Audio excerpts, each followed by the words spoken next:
تو ارض فلسطین کے اوپر جو کچھ ہو رہا ہے پوری دنیا میں مسلمانوں کو اس کے اوپر دکھ ہے۔ مسلمانوں کا قلبی لگاؤ جو ہے حرم مکہ کے ساتھ، حجاز مقدس کے ساتھ، جس کو آپ سعودی عرب کہتے ہیں، وہاں حرم کعبہ اور حرم مدینہ کے ساتھ ہمارا قلبی لگاؤ ہے، ہم اس کو اپنے ایمان کا حصہ سمجھتے ہیں۔ ارض مقدس قبلہ اول کے متعلق زیادہ بیان نہیں ہوتا، اگر کبھی برسبیل تذکرہ آئے بھی تو شب معراج پہ آتا ہے، اور شب معراج پہ سرسری سا ذکر ہوتا ہے، تو مسلمانوں کے ذہنوں سے قبلہ اول جو ہے وہ آہستہ آہستہ نکل گیا ہے۔ نکل سے مراد اس سطح پہ نکل گیا ہے کہ ہم سمجھتے ہیں کہ جی جو زمین کے اوپر مقدس جگہیں ہیں وہ یہ صرف دو ہیں، کعبہ اور مدینہ کا حرم، اس کے علاوہ ہم اس درجے کا مقدس کسی کو نہیں سمجھتے۔ حالانکہ پچھلے جمعۃ المبارک کو میں نے حدیث مبارکہ پیش کی تھی کہ 4 جگہیں حضور صلی اللہ علیہ وآلہ وسلم نے ممتاز کی ہیں، اس درجے مقدس ہیں، اس درجے وہ فضیلت والی ہیں کہ دجال پوری دنیا میں وہ چکر لگائے گا، مگر ان 4 مقامات پہ وہ اللہ تعالیٰ کے حکم سے وہ ان 4 جگہوں پہ داخل نہیں ہو سکے گا۔ ایک حرم مکہ کے اندر، حرم کی حدود کے اندر، اور ایک دوسرے نمبر پہ حرم مدینہ کے اندر، تیسرے نمبر پہ یہ مسجد اقصیٰ اور اس کا تمام حدود جو ہے یہاں پہ دجال داخل نہیں ہو سکے گا۔ چوتھے نمبر پہ مقام طور یعنی کوہ طور جو ہے وہاں پہ بھی دجال جو ہے وہ نہیں جا سکے گا۔ تو معلوم ہوا کہ یہ 4 جگہیں مقدس ہیں۔ اللہ تعالیٰ کے سینکڑوں ہزاروں انبیاء کو اس مسجد اقصیٰ کے ساتھ نسبت ہے۔ اقصیٰ جب ہم کہتے ہیں مسجد اقصیٰ تو اقصیٰ کا معنی ہے دور دراز۔ اس کو اقصیٰ اس لیے کہتے ہیں کہ یہ حرم مکہ اور حرم مدینہ سے بہت دور ہے، اس لیے اس کو اقصیٰ کہا جاتا ہے۔ مسجد اقصیٰ یعنی جو حرم مکہ اور حرم مدینہ سے بہت زیادہ دور ہے، بہت فاصلے کے اوپر ہے۔ کے اندر مسجد اقصیٰ کا یہ جو حدود ہے، اس کے اندر 2 مسجدیں ہیں۔ یہ ہمارے نیٹ کے اوپر نا بڑا وہ شکوک و شبہات چل رہے ہیں، وہ کہتے ہیں کہ جی یہ جو گولڈن کلر کا گنبد ہے یہ مسجد اقصیٰ نہیں ہے، اور جو دوسری مسجد وہ تصویر دکھاتے ہیں کہ جی اصل مسجد یہ ہے۔ ہمیں ہر کام میں یہودی سازش نظر آتی ہے کہ جی یہودیوں کی سازش ہو گئی ہے، وہ قبلہ اول سے گھما کے ہمیں دوسری طرف لے جانا چاہتے ہیں۔ اصل معاملہ کیا ہے؟ اصل معاملہ یہ ہے کہ جس طرح حرم مکہ ہے، مکہ صرف وہ عمارت جو ہے، وہ جو چکور عمارت ہے، وہ صرف وہ محترم نہیں ہے، بلکہ اس حرم کی حدود کے اندر جو چیزیں موجود ہیں وہ ساری محترم ہیں۔ اسی طرح مسجد اقصیٰ کا بھی ایک حدود اربع ہے، اس حدود کے اندر 2 مسجدیں ہیں۔ مسلمانوں کا قلبی لگاؤ جو ہے، یہ جو فضیلت اور مقام و مرتبہ جس خطے کو اللہ تعالیٰ نے عطا فرمایا ہے وہ اس حدود کو عطا فرمایا ہے۔ اب اس کے اندر 2 مسجدیں اگر 2 چھوڑ کے 10 بھی ہوں تو اس کی حفاظت کرنا ہمارے اوپر اسی طرح لازم ہے جس طرح مسجد اقصیٰ یا حرم مکہ کی حفاظت ہمارے اوپر لازم ہے۔ یہ بحث فضول ہے کہ جی کون سا مسجد اقصیٰ اور کون سا مسجد اقصیٰ نہیں ہے، کس کی حفاظت کریں یا کس کی نہ کریں۔ اللہ کے بندوں، وہ حدود ہے، اس حدود کے اندر یہ دونوں مسجدیں آتی ہیں۔ نام آپ کوئی بھی رکھیں مگر یہ دونوں حدود اسی حرم کے اندر داخل ہوتی ہیں، حرم کے اندر ہیں، اس لیے دونوں کا احترام ہمارے اوپر لازم ہے اور دونوں کی حفاظت بھی ہمارے اوپر لازم ہے۔ اللہ تعالیٰ کے نبی حضرت نوح علیہ نبینا علیہ الصلاۃ والسلام سے بنی انسان کی نسل جو ہے وہ نئے سرے سے چلی ہے۔ حضرت نوح علیہ السلام کے 3 بیٹے تھے، سام، حام اور یافس، یہ 3 بیٹے تھے۔ جب طوفان نوح ختم ہوا تو یہ 3 بیٹے، ان 3 بیٹوں کی نسلیں روئے زمین میں مختلف علاقوں جگہوں پہ جا کے آباد ہوئیں، اور وہاں سے آبادی کا علاقوں کا آغاز ہوا۔ ان 3 بیٹوں میں سے سام جو بیٹا تھا اس کے آگے 4 بیٹے تھے۔ سام کے کتنے؟ 4 بیٹے۔ ان 4 بیٹوں میں سے ایک بیٹے کا نام کنعان تھا۔ یہ جو کنعان تھے ان کی نسل جو ہے یہ اس ارض فلسطین پہ آ کے آباد ہوئی ہے۔ تو بندہ اگر اپنے وڈے بزرگاں نو یاد رکھے تو کوئی جگہ آباد کرنی ہوئے یا کسی جگہ دا نہ رکھنا ہوئے تو پھر بندہ بزرگاں دے نام تے نہ رکھتا ہے۔ ان کی نسل یہاں آ کے آباد ہوئی تو انہوں نے اپنے جد کے اپنے یعنی بڑے کے نام پہ انہوں نے اس خطے کا نام کنعان رکھا۔ فلسطین کا پرانا اصلی نام کنعان ہے۔ کیا ہے جی؟ اے ذرا پنجابی شعراں چاسی آنے ہیں نا جی، وہ یوسف کنعانی، حضرت یوسف علیہ السلام کو کنعانی کہتے ہیں۔ وہ جو حضرت یوسف علیہ السلام آئے تھے کنعان کے اندر، اور وہ جو کنعانی کہا جاتا ہے وہ کنعان سے مراد یہ ارض فلسطین ہے، اس کو کنعان کہتے ہیں۔ جیسے سعودی عرب کا پرانا نام حجاز مقدس ہے، اصل نام اس کا سعودی عرب نہیں ہے، یہ تو بعد میں آل سعود نے نام رکھا ہے، اصل نام حجاز مقدس ہے، پھر انہوں نے نام تبدیل کیا ہے۔ اسی طرح فلسطین کا اصل نام جو ہے وہ کنعان ہے، بعد میں یہ نام تبدیل ہوا ہے، اس کو فلسطین کر دیا گیا۔ یعنی کنعان جو ہے یہ حضرت نوح علیہ السلام کے پوتے کے نام پہ ہے، ان کی نسبت سے اس جگہ کا نام کنعان ہے۔ کنعان سے اسرائیل کیسے بنا؟ اللہ تعالیٰ کے نبی حضور نبی اکرم صلی اللہ علیہ وآلہ وسلم کو کہ جد امجد بھی ہیں اور حضور کو بہت زیادہ محبت تھی، ان سے کن سے؟ وہ اللہ تعالیٰ کے برگزیدہ نبی حضرت ابراہیم علیہ نبینا علیہ الصلاۃ والسلام۔ حضرت ابراہیم علیہ السلام کو اللہ تعالیٰ نے مبعوث فرمایا کنعان کی طرف۔ ہر نبی کسی علاقے، ملک، قبیلے، قصبے یا قوم کی طرف آتا تھا، پوری روئے زمین کائنات کے لیے نبی نہیں آیا کوئی بھی۔ اگر کوئی آیا پوری کائنات کے لیے تو وہ فقط میرا نبی ہے۔ یعنی ایک ہی وقت میں روئے زمین پہ بعض دفعہ ایسے ہوتا تھا کہ 2-4 نبی موجود بیک وقت موجود ہوتے تھے، کوئی کسی اور ملک کے لیے، کوئی کسی اور ملک کے لیے۔ مگر جب حضور کی نبوت شروع ہوئی ہے تو حضور کی نبوت کی ابتدا سے لے کے قیامت تک نہ حضور کی ظاہری حیات مبارکہ کے اندر کوئی اور نبی آیا ہے اور نہ قیامت تک کوئی اور نبی آئے گا، کہ میرے نبی کی نبوت جب حضور صلی اللہ علیہ وآلہ وسلم نے اعلان فرما دیا ہے تو شرعاً وہاں سے لے کے قیامت تک جاری ہے۔ اب کوئی اور نبی کسی بھی معنی میں کسی اور نبی کے آنے کی گنجائش نہیں ہے۔ حضور نبی اکرم یہ حضرت جناب ابراہیم علیہ نبینا علیہ الصلاۃ والسلام ہاران کے رہنے والے تھے۔ ہاران سے ہجرت فرما کے بحکم خداوندی یہ تشریف لے کے گئے کنعان کے اندر۔ کنعان میں جب حضرت ابراہیم پہنچے تو اس وقت آپ کی آمد سے قبل اگر وہاں مذہبی طور پہ کچھ آثار دین کے ساتھ موجود تھے تو وہ حضرت نوح علیہ السلام کی شریعت کے احکام موجود تھے۔ حضرت ابراہیم علیہ السلام جب نیا نبی آتا ہے تو وہ اپنے احکام لے کے آتا ہے، سابقہ احکام سارے منسوخ ہو جاتے ہیں۔ حضرت ابراہیم کنعان میں تشریف لائے تو آپ کے آنے سے حضرت نوح علیہ السلام کے جتنے احکام تھے وہ سارے کے سارے منسوخ ہو گئے۔ حضرت ابراہیم اپنی شریعت لے کے آئے اور آپ نے کنعان کو اپنی تبلیغ کا مرکز بنایا۔ جب تبلیغ کرنے کا آغاز کیا جاتا ہے، کسی تحریک کا آغاز کیا جاتا ہے تو اس کو مرکز کی ضرورت پڑتی ہے۔ اللہ تعالیٰ کے نبی نے تبلیغی سرگرمیوں کے مرکز کے طور پہ ایک مسجد تعمیر فرمائی۔ کیا تعمیر فرمائی جی؟ مسجد تعمیر فرمائی۔ اس مسجد کو آپ مسجد اقصیٰ کہتے ہیں۔ کیا کہتے ہیں جی؟ ہر نیک تحریک جو ہے، پاکیزہ تحریک جو ہے، وہ مسلمان کے لیے ضروری ہے کہ وہ مسجد سے اٹھے۔ کہاں سے اٹھے؟ اس کی بڑی ہسٹری ہے دنیا کے اندر۔ حضور کے بعد بھی ہمارے دین اسلام کے اندر بھی بڑی کامیاب تحریکیں ہیں جو مسجدوں سے اٹھی ہیں۔ اسی لیے حکم ہے کہ تم اپنے مین فنکشن جو ہے وہ بھی مسجد میں لے کے آؤ۔ جیسے یہ غمی کے فنکشن ہم مسجد میں لے آئے ہیں نا، وہ تو بامرہ مجبوری لے کے آئے ہیں، اور اسی طرح اپنے شادی بیاہ بھی مسجد میں لے کے آؤ۔ اور جی سنت طریقہ کی ہے اے جے تو حق مہر دیواری آندی تے آندے نہیں جی جس طرح شریعت کہندی ہے شریع حق مہر رکھ دیو جی، تو باقی کام سارے تو اسی شریعت مطابق کر لینے کہ جی شریع حق مہر رکھ دیتا جائے۔ خدا کو حاضر ناظر جان کے کہہ رہا ہوں، جتنی بڑی زیادتی حق مہر کے نام پہ ہم کر رہے ہیں نا دین کے ساتھ، یہ تو جدوں قبر ہی جانگ نا تو اکھاں پھر کھلنیاں۔ کبھی حق مہر پہ آئے تو اس کے اوپر بات کریں گے۔ بہت بڑی زیادتی، یعنی کہ صرف ہم کر رہے ہیں، یہ اس علاقے کی بات نہیں کر رہے، جتھے بھی چلے جاؤ حق مہر، یعنی دنیا جہان دا کنجر خانہ کھول کے اتھے لکھاں کروڑاں روپیہ لانے واسطے تیار ہاں، لیکن جدو حق مہر دیواریوں نے پھر موت پہ جانی، حق مہر نہیں دینا۔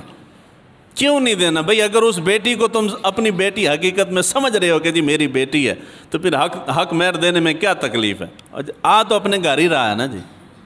وہ ایویں ہی ہے نا جی، میں جو بہو لے کے آؤں اس کو میں حقیقت میں دلی طور پہ بیٹی سمجھتا ہوں، تو میں 1 کروڑ بھی حق مہر دے دوں مجھے پریشانی نہیں ہوگی، کیونکہ ہے میری بیٹی، تو آپ بھی تو میرے گھر ہی رہی ہے۔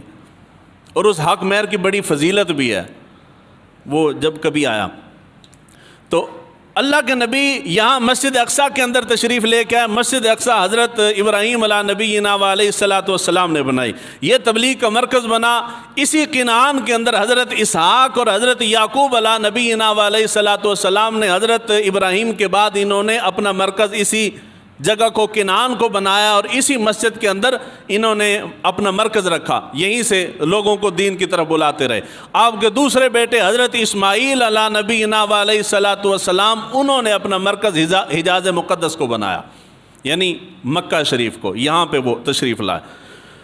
اس کے بعد دور آتا ہے جب حضرت یعقوب علیہ نبینا علیہ الصلاۃ والسلام کو دور آیا۔ حضرت یوسف علیہ نبینا علیہ الصلاۃ والسلام مصر کے اندر آپ نے اعلان نبوت فرمایا اللہ تعالیٰ کے اذن اور اللہ تعالیٰ کے حکم سے۔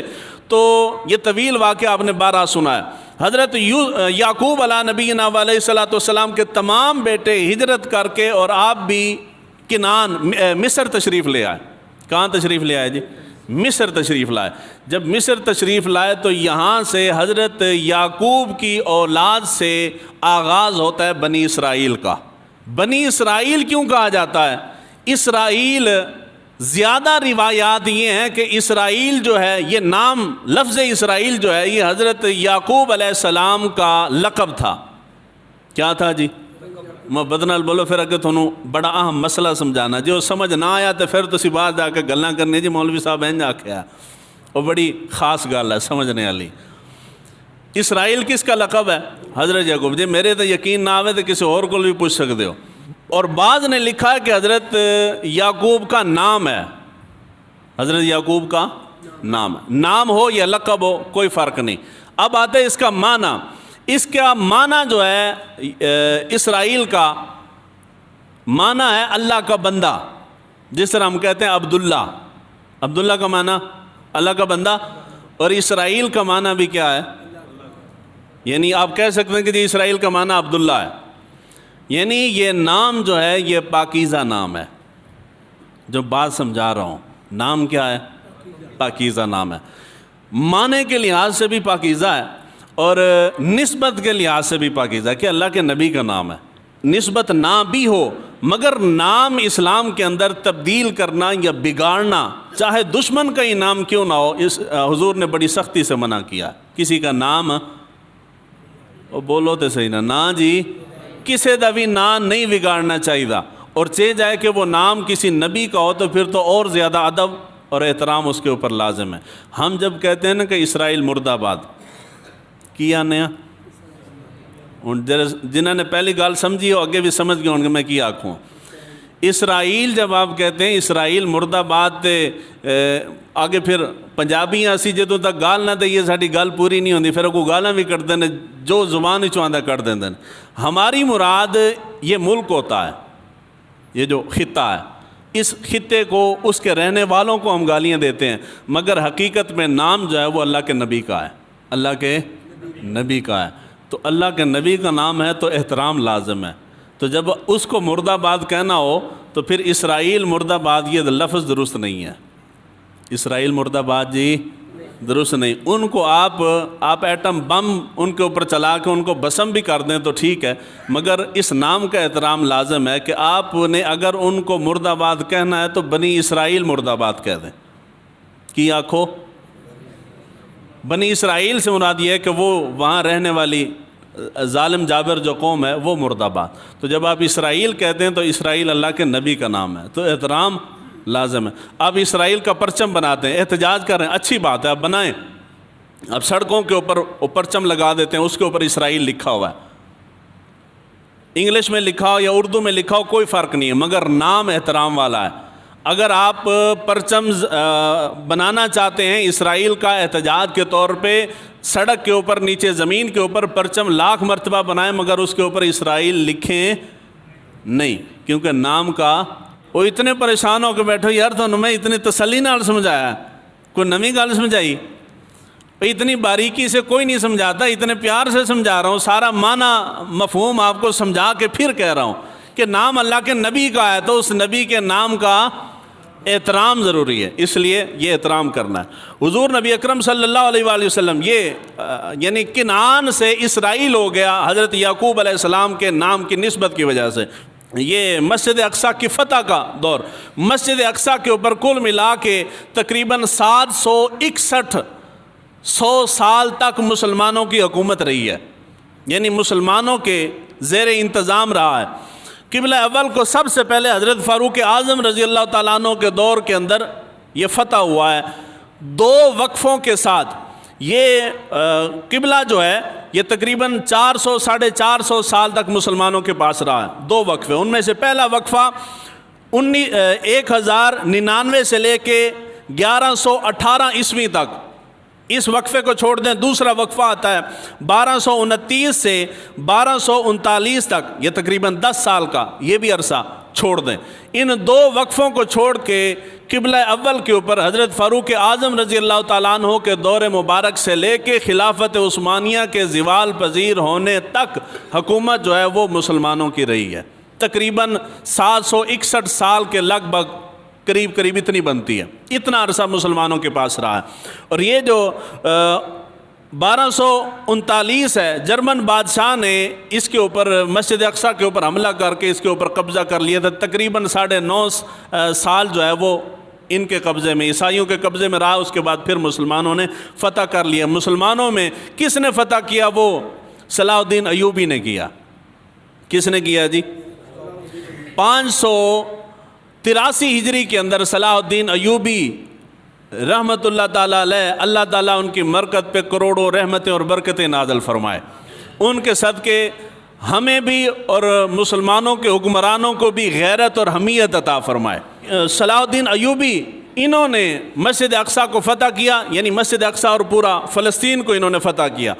یہاں سے 1517 عیسوی سے لے کے 1917 تک کا یہ جو عرصہ ہے تقریباً 400 سال کا عرصہ بنتا ہے۔ 400 سال تک خلافت عثمانیہ کے زیر انتظام رہا ہے فلسطین اور قبلہ اول۔ اس کے بعد 1917 کے بعد 1918 کے اندر برطانیہ نے، یعنی یہ برطانیہ کے قبضے میں آیا ہے، اور لیگ آف نیشنز نے برطانوی مینڈیٹ جاری کیا اور انہوں نے اس پوری خطے کو اور مسجد اقصیٰ کو برطانیہ کے انگریزوں کے تسلط میں دے دیا۔ اس کے بعد تقسیم کا عمل آتا ہے 1947 کے اندر۔ اقوام متحدہ نے قرارداد پیش کی، انہوں نے کہا کہ جی فلسطین کا مسئلے کا حل یہ ہے کہ یہ ان دونوں کو تقسیم کر دیا جائے، ایک آزاد ریاست یہودیوں کی ہو اور ایک آزاد ریاست مسلمانوں کی بن جائے۔ یہ بہت بڑا فتنہ ہے، اتنا بڑا فتنہ ہے کہ مسلمانوں کو آج تک سمجھ نہیں آیا۔ ہم ہر مسئلے کا حل اقوام متحدہ کے پاس لے جاتے ہیں اور اقوام متحدہ ہر مسئلے کا حل تقسیم کر دیتا ہے۔ جی کشمیر کا حل کیا ہے؟ جی اس کو تقسیم کر دیا جائے۔ جی بوسنیا کا، یہ سوڈان کا حل کیا ہے؟ سوڈان کے اندر خود انہوں نے انتشار پیدا کیے، انتشار پیدا کر کے ایک خطے کے اندر عیسائیوں کو اکثریت میں لائے، دوسرے میں مسلمانوں کو تقسیم کر کے اس کے اندر لڑائی جھگڑا کئی سالوں سے خون خرابہ کروا کے پھر کیس آ کے چودھری صاحب کے پاس گیا۔ چودھری صاحب نے فیصلہ کیا جو ان دونوں کو جی تقسیم کر دیا جائے۔ جس مسلمانوں کے جس ملک کا فیصلہ اقوام متحدہ کے پاس گیا ہے، اقوام متحدہ نے فیصلہ کر دیا جی اس کو تقسیم کر دیا جائے، اور یہی فیصلہ فلسطین کا اس کے پاس گیا، اور لے کے جانے والے بھی اپنے ہی تھے، لے کے گئے، اس نے فیصلہ کیا جی اس کو وہ تقسیم ہوئی قوم تے بولے نا جی تقسیم کر دیا جائے۔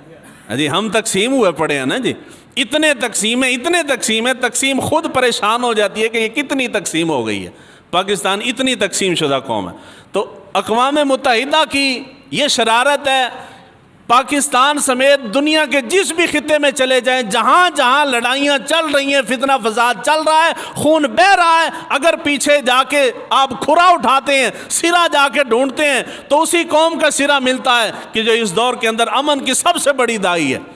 کہ جی وہاں خون بہہ رہا ہے تو کون بہا رہا ہے؟ ذمہ دار کون ہے؟ جی وہ برطانیہ۔ کشمیر کے اندر یہ خون خرابے کا ذمہ دار کون ہے جی برطانیہ ہے۔